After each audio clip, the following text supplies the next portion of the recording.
Indoria English classes YouTube channel पर आपका हार्दिक स्वागत है। जैसे कि कल हमने पास्ट कंटिन्यूअस टेंस पढ़ लिया है, आज हम इस वीडियो में उससे next tense past perfect tense पढ़ने जा रहे हैं। तो आइए शुरू करते हैं। फर्स्ट में देखिए हमने लिखा है आइडेंटिटी। इस टेंस में हिंदी के सेंटेंस के एंड में चुका था, चुकी थी, चुके थे, या था, लिया था, दिया था, ये सेंटेंस हमें प्राय मिलते हैं। तो इस शब्दों के साथ जो सेंटेंस में हमें दिखते हैं उनको हम पास्ट परफेक्ट टेंस कहते हैं। इसमें आप देखेंगे टू टेंस यानी दो टेंसों के साथ इसमें वाक्य को इंग्लिश में ट्रांसलेट किया जाता है। दोनों साथ साथ चलते हैं, पास्ट परफेक्ट और एक पास्ट इंडेफिनिट। कहने का मतलब जैसे हम देखते हैं two work is done and both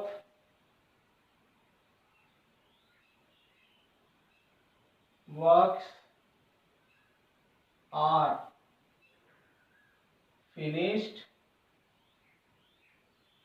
one after another। कहने का मतलब इसमें देखेंगे आप कि दो कार्य एक साथ शुरू होते हैं और दोनों ही कार्य इसमें समाप्त हो जाते हैं।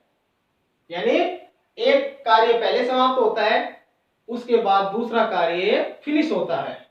नेक्स्ट आगे देखते हैं। Helping verb had plus V third plus V2। अब इस टेंस को जब हम पढ़ते हैं तो आप देखेंगे helping verb had plus V third use की जाती है और इसके साथ साथ ही V2। जैसे कि मैंने बताया भी आपको पास्ट परफेक्ट और पास्ट इंडेफिनिट है। ये टेंस हो गया अपना जैसे पास्ट परफेक्ट, और V2 का हम पहले पढ़ चुके हैं पास्ट इंडेफिनिट। यानी दोनों टेंस इसमें यूज किए जाते हैं। अब इसके आगे हम देखते हैं टू सेंटेंस जो होते हैं उसमें उसके लिए टाइम एडजेक्टिव या टाइम पॉइंट टाइम वर्ड्स कुछ भी कह सकते हैं हम। इसमें दो शब्द होते हैं, देखिए आप,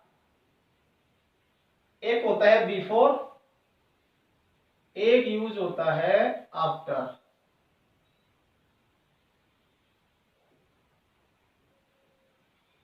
बिफोर मीन पहले, यानी इसका अर्थ होता है पहले, इसका मीन होता है अर्थ होता है बाद में। यानी इस टेंस के देखिए हम जब इंग्लिश में ट्रांसलेट करते हैं तो प्यारे बच्चों हैड वी थर्ड इसका इफेक्ट होता है, यानी इसका प्रभाव किस पे पड़ रहा है। तो जैसे इसका मेन मोटिव ये है हैड प्लस वी थर्ड, यानी ये किसके साथ यूज होता है, जैसे बिफोर।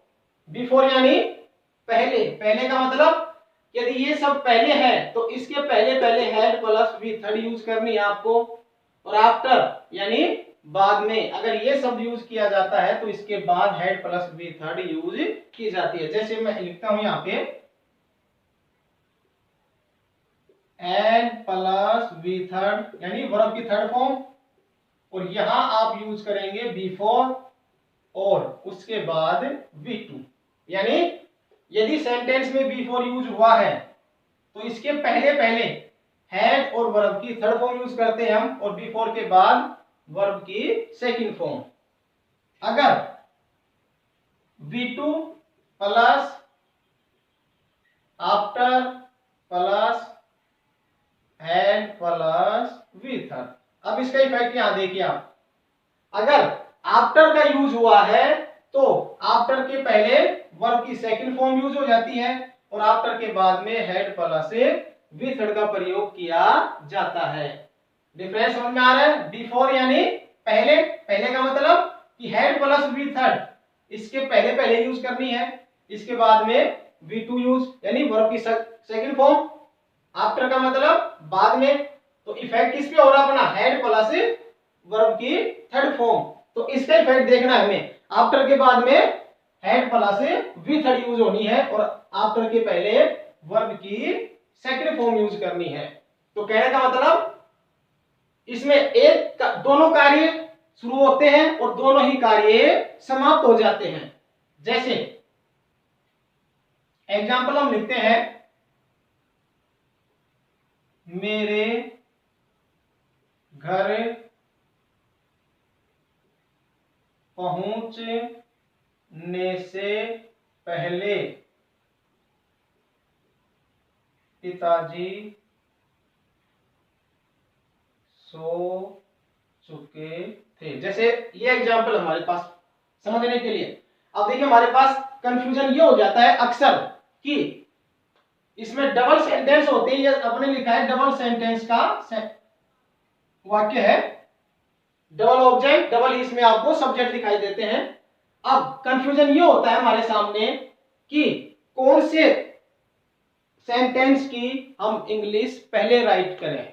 तो ये देखिए विद्यार्थियों आपके सामने, हालांकि ये टेंस जो है थोड़ा क्या है, जटिल है। तो यहां आप देखेंगे 1 2, आसान शब्दों में समझा रहा हूं। इसमें क्या होता है कि जो कार्य पहले समाप्त किया गया है, यानी जो सेंटेंस में जो कार्य पहले समाप्त हो गया है, उसमें आपको क्या यूज करना है, हैड प्लस वी थर्ड। उसको यूज करते हुए उस सेंटेंस की इंग्लिश पहले राइट करनी है। और जो कार्य बाद में समाप्त हुआ है उसमें हम क्या यूज करते हैं, पास्ट इंडेफिनिट। कहने का मतलब जो कार्य पहले समाप्त हो गया उसमें आपको पास्ट परफेक्ट यूज करना है, जो कार्य बाद में समाप्त हो रहा है उसको पास्ट इंडेफिनिट में हमें बनाना रहता है। जैसे अब इस कार्य में हम देखेंगे, मेरे घर पहुंचने से पहले, यानी घर पहुंचा वो, उससे पहले पहले ही पिताजी सो चुके थे। इसका मतलब दोनों में देखेंगे हम, कार्य कौन सा पहले हुआ, पिताजी सो चुके थे, यानी उसके घर पहुंचने से पहले हो सकता है यहाँ पे वो चला हो और चलने के बाद उसका मान लीजिए आप 30 मिनट का समय उसको लगता है घर पहुंचने में, यहाँ से चला और जैसे मान लीजिए शेष उसके 10 मिनट बचे हैं, तो उस 10 मिनट में ही पिताजी उसके पहले ही सो चुके थे, यानी उसके घर पहुंचने से पहले वो सो चुके थे। तो इसका मतलब ये जो कार्य है ये पहले हुआ। तो इसकी जब हम इंग्लिश राइट करते हैं तो इस वाले पार्ट की आप इंग्लिश पहले राइट करेंगे। फिर भी ये संशय बना हो जाता है, कंफ्यूजन लगे आपको कि हमें समझ में नहीं आता कौन सा कार्य पहले हुआ कौन सा बाद में होता है। तो इसके लिए सीधा सिंपल सा मेथड है, देखिए आइडेंटिटी हमने लिखी हुई है। ये जो हिंदी में सेंटेंस होती है आपकी पहचान होती है। तो जिस भाग में आप देखेंगे, जिस भाग में पहचान यानी जो शब्द हमने आइडेंटिटी के रूप में लिखे हैं, अगर वो शब्द जिस भाग में मिलते हैं उसकी इंग्लिश आपको फर्स्ट में राइट करनी है। यानी पहले और बाद में ये शब्द तो आपको मिड भाग में मिले ही मिलेंगे, लेकिन इसके पहले पहले जो हिंदी लिखी हुई है उसको आपको इंग्लिश में ट्रांसलेट करना है और फिर इसके बाद जो होती है वो इसके बाद में बनेगा। इसमें ऑपोजिट हो जाएगा, फर्स्ट ये सेकंड और ये फर्स्ट हो जाएगा। तो ये आप वैसे भी समझ सकते हैं कि जिस पार्ट में हिंदी राइट है उस पार्ट की आप यानी आइडेंटिटी जो आपकी लिखी हुई है उसकी इंग्लिश पहले बनानी है आपको। वैसे भी दो फॉर्मेट है, ऐसे समझे नहीं आए तो आप देख लो कि जो कार्य पहले समाप्त हुआ उसको पास्ट परफेक्ट में डेवलप करना है और जो कार्य बाद में होता है उसको पास्ट इंडेफिनिट में आपको यूज करके बनाना होता है। अब सब इधर हम लिखते हैं फॉर्मेट, जैसे simple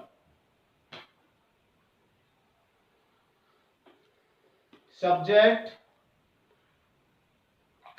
had V third object before subject V2 object. Negative में आप लिखोगे सब्जेक्ट हैड, थर्ड नंबर पे हमें पता है not, V third object, V four subject, V two object. Interrogative third number पे आप लिखेंगे तो हम सबसे पहले यहां लिख देंगे हैड, यानी हैड जो हेल्पिंग वर्ब है वो देखिए सब पर्टिकुलर सब्जेक्ट के साथ आपको हैड यूज करना है। Had subject plus, sorry interrogative का लिख रहे हैं, with third object plus V4 वही सब्जेक्ट वही V2 वही ऑब्जेक्ट और एंड में क्वेश्चन साइन। लास्ट बचा है इंटरोगेटिव एंड नेगेटिव। इसमें आप देखेंगे वही सबसे फर्स्ट में हेल्पिंग वर्ब राइट करनी है, वही सब्जेक्ट वही थर्ड नंबर पे नॉट, वही वी थर्ड वही sorry plus object plus V4 end में plus subject V2 plus object. ये देखिए हमने 4 सेंटेंस की हमने ये वो लिख लिया है, यानी फॉर्मेट लिखा है हमने। अब ऐसे देखिए आप आफ्टर जो होता है, अगर जैसे बिफोर हमने यहां राइट किया है, यहां देखेंगे आप, यहां समझ सकते हैं बिफोर, एक सिंपल का मैं लिख देता हूं, बाकी आप ऐसे ही एडजस्ट कर सकते हैं। जैसे यहां हमने लिखा subject plus V2 plus object, यहां आप लिखोगे after subject had plus V third plus object. ये देखिए आफ्टर का एक सेंटेंस फॉर्मेट लिखा है मैंने। डिफरेंट देखेंगे आप, हमने बिफोर लिखा सिंपल में, बिफोर का ही है वो, सिंपल का है, बट लेकिन उसमें आप देखेंगे कि बिफोर के पहले पहले हमने क्या लिखा हुआ है, subject had plus V third plus object, ये लिखा हुआ है। देखिए हमने बिफोर और बिफोर के आफ्टर सब्जेक्ट वर्ब की सेकंड फॉर्म फिर ऑब्जेक्ट है, जबकि आफ्टर का जो हमने फॉर्मेट लिखा है उसमें आप देखेंगे डिफरेंस, जो ये जो भाग है पास्ट इंडेफिनेट, ये इसमें पास्ट इंडेफिनेट जो है पहले आ गया, और ये पास्ट परफेक्ट ये पार्ट है इसमें बाद में आ जाता है। इसमें ये पार्ट पास्ट इंडेफिनेट बाद में और पास्ट परफेक्ट इधर पहले, ये डिफरेंस इसमें आप ध्यान रखें। ऐसे इसका नेगेटिव सेंटेंस फॉर्मेट आप बना सकते हैं। जैसे मान लीजिए सब नोट, ये सेम फॉर्मेट ऐसे चलना है। अब जैसे हम एग्जांपल लिखते हैं, जैसे फिलहाल हमने यहाँ एग्जांपल इसके सेंटेंस में आप देखिए डबल ऑब्जेक्ट डबल सब्जेक्ट, एक 2 सेंटेंस होते हैं, एक व्हेन से यानी जब से स्टार्ट होता है, तो उसको भी हम बना सकते हैं। दोनों सेंटेंस हम बना के देखते हैं पहले। जैसे मेरे घर पहुंचने से पहले माताजी भोजन बना चुकी थी। अब ये देखिए आप, अब आप ये सोचें कि भाई हमें समझ में कैसे आए। अब जो कार्य पहले हुआ है उसको किस में बनाना है हमें, पास्ट परफेक्ट में, और जो कार्य बाद में हुआ है, जो कार्य बाद में फिनिश हो रहा है, उसको हम किस में बनाएंगे, पास्ट इंडेफिनेट में। अब इसके लिए देखिए आपको समझ में नहीं आता है कि भाई कौन सा कार्य फर्स्ट में हुआ कौन सा कार्य बाद में फिनिश हुआ, ये हमारे समझ में नहीं आ रहा है। तो आपके लिए देखो मैंने सिंपल सी मेथड एक ट्रिक बताई है कि जिस भाग में आइडेंटिटी वाला जो पार्ट है वो उस पार्ट को आप पहले इंग्लिश में कन्वर्ट करेंगे। जैसे माताजी भोजन बना चुकी थी, सबसे पहले माताजी सब्जेक्ट है, तो यहां आप लिख दो मदर। इसका इफेक्ट आपको जरूर ध्यान रखना है पहले, पहले का मतलब बिफोर, और बिफोर से पहले पहले क्या यूज होना है हमें, हैड प्लस वर्ब की थर्ड फॉर्म, यानी पास्ट परफेक्ट में टेंस बनना है। मदर हैड बनाना, मेड या चाहे तो हम कुक्ड भी कर सकते हैं। मदर हैड मेड क्या बनाया, फूड। वापस आते रहेंगे, बिफोर यानी पहले, ये बिफोर, यहां इसको हम राइट कर देंगे। उसके बाद देखेंगे से पहुंचने घर मेरे, अब वापस यहाँ इसको सब्जेक्ट को लिखना है, हमें राइट करना है, क्योंकि ये जो है ये हमारा बन चुका है यहाँ बिफोर तक। अब इसके बाद सब्जेक्ट है, सब्जेक्ट यानी मेरे। अब मेरे क्या आप देखेंगे माई, लेकिन बट अब माई ना लिख के हम यहाँ क्या लिखेंगे, मेरे का मतलब मैं घर पहुंचा, उससे पहले पहले माता जी भोजन बना चुकी थी, तो यानी बिफोर आई पहुंचना, रीच्ड एट होम, ये देखिए, यानी मेरे घर पहुंचने से पहले, कहने का मतलब यहां से वो चला है, अभी घर नहीं पहुंचा है, यानी कार्य तो उसका शुरू हो चुका है आने का, बट यहाँ पहुंचने से पहले पहले ही माता जी ने भोजन बना लिया था। इसका मतलब जब वो घर पहुंचा तो ये कार्य पहले समाप्त हो गया, इसको हमने पास्ट परफेक्ट में डेवलप किया, और ये कार्य बाद में हुआ, यानी जैसे घर पहुंचा तो उसने देखा कि माता जी ने भोजन पहले तैयार करके रखा था। क्लियर है? इसको जैसे हम ऐसे कर सकते हैं, जब मैं घर पहुंचा माता जी ने भोजन बना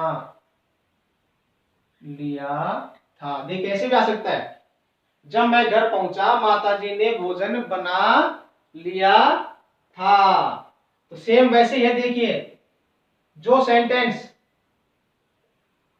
ये वैसे तो सेकंड पहले का आप फर्स्ट कर दो, ये चाहो तो आप इसको ऐसे भी डायरेक्ट हम बढ़ा सकते हैं, लेकिन हमें पता है कि ये जो पार्ट पहले बनेगा माता जी ने, जैसे यहां तक देखिए मदर हैड मेड फूड, इसमें हमने क्या था पहले, इसके स्थान पर क्या है जब, तो जैसे व्हेन आई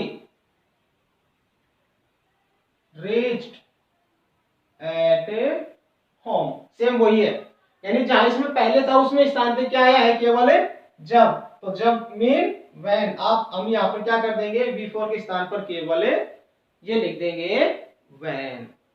क्लियर है? अब आप इसका देखिए वो ले लीजिए स्क्रीनशॉट, उसके नेक्स्ट फिर हम इसके आगे और पढ़ते हैं।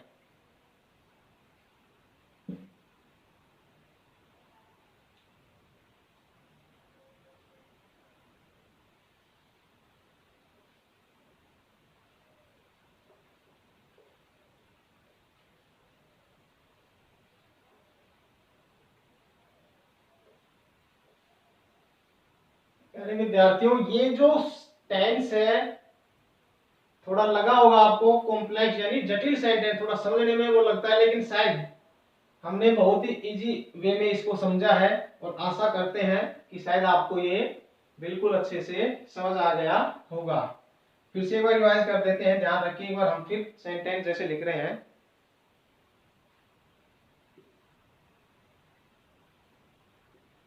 मेरे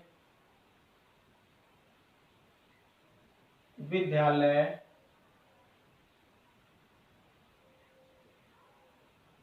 पहुंचने से पहले चपरासी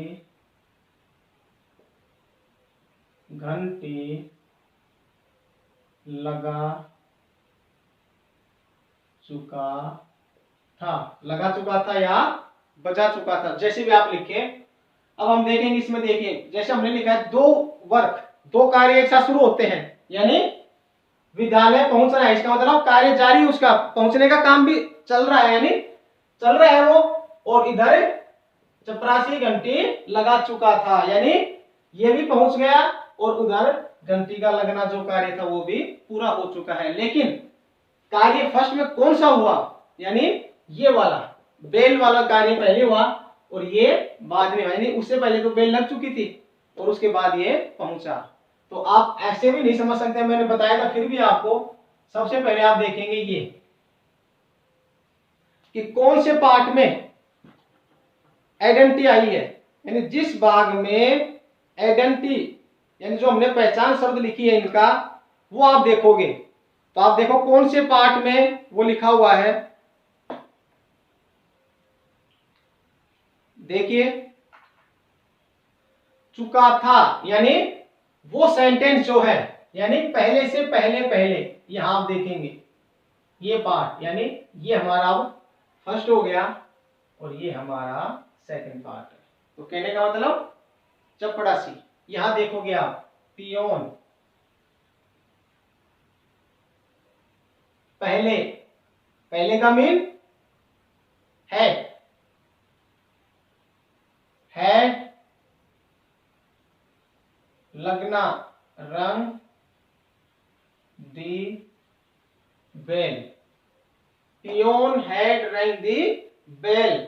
अब उसके बाद देखेंगे आप पहले, बिफोर, मेरे, मेरे का मतलब वही आई, बिफोर आई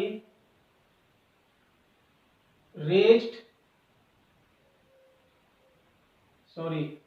स्कूल, यानी ये कार्य हो चुका था जब मैं विद्यालय पहुंचा, यानी कहने का मतलब मेरे विद्यालय पहुंचने से पहले पहले ये कार्य हो चुका था। तो इसका मतलब आप समझ सकते हैं कि जो कार्य पहले समाप्त हो रहा है उसमें आपको पास्ट परफेक्ट यूज करना है, और जो कार्य उसके बाद होता है उस सेंटेंस के इंग्लिश को हमें पास्ट इंडेफिनेट में यूज करके बनाते हैं। जैसे मान लीजिए ये हमारा हो गया पास्ट परफेक्ट पार्ट हो गया, और ये हमारा हो गया कौन सा है, past indefinite. Past indefinite tense हम पढ़ चुके हैं, उसमें क्या यूज होता है, V2। अब जैसे मान लीजिए हमने बिफोर का तो लिखा है, आफ्टर का हम राइट करते हैं। जैसे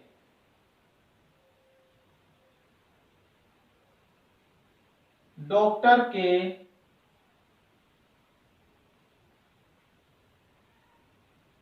आने के बाद मरीज मर चुका था, या इसको चाहे तो ऐसे भी लिख सकते हैं मर गया था, कैसे भी, यानी डॉक्टर के आने के बाद मरीज मर गया था या मरीज मर चुका था। अभी जैसे मैंने बिफोर का तो राइट किया है, अब हम देखते हैं जैसे किसका है, आफ्टर का। तो आफ्टर में क्या यूज होता है, आफ्टर यानी बाद में, बाद में का हमें पता है, तरीका वही रखना है आपको, जिस पार्ट में आइडेंटिटी है उस पार्ट की इंग्लिश से पहले राइट करनी है। क्लियर है, यानी मरीज, पेशेंट। अब आप देखेंगे आफ्टर शब्द है, तो आफ्टर का मीन आफ्टर के बाद में हेड प्लस V3 यूज करनी है, और उसके पहले पहले V2, यानी पास्ट इंडेफिनिट में हमें सेंटेंस को राइट करना है। पेशेंट मर चुका था, डाइड। बाद में after the doctor had come. ये भी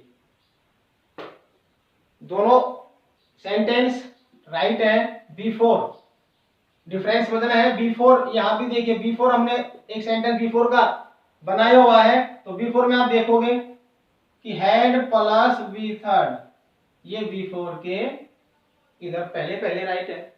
क्लियर है, आफ्टर यह हमने लिखा है, और इधर आप देखोगे हैड प्लस V3, ये आफ्टर के बाद में राइट है। तो कहना इसमें दोनों ये डिफरेंस है, आफ्टर मीन बाद में, तो इसमें इफेक्ट जो होता है वो इसका इफेक्ट होता है हेड प्लस वी थर्ड का, यानी हेड प्लस वी थर्ड कब यूज करनी है, या फिर ऐसे भी कह सकते हैं कि जो कार्य पहले हुआ है उसमें हेड वी थर्ड यानी पास्ट परफेक्ट टेंस यूज होता है, जो कार्य बाद में हुआ है उसमें पास्ट इंडेफिनेट यूज करोगे आप। तो ये आपको ध्यान रखना है।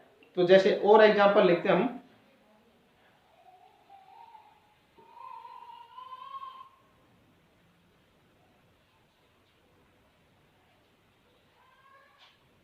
उसके मैदान में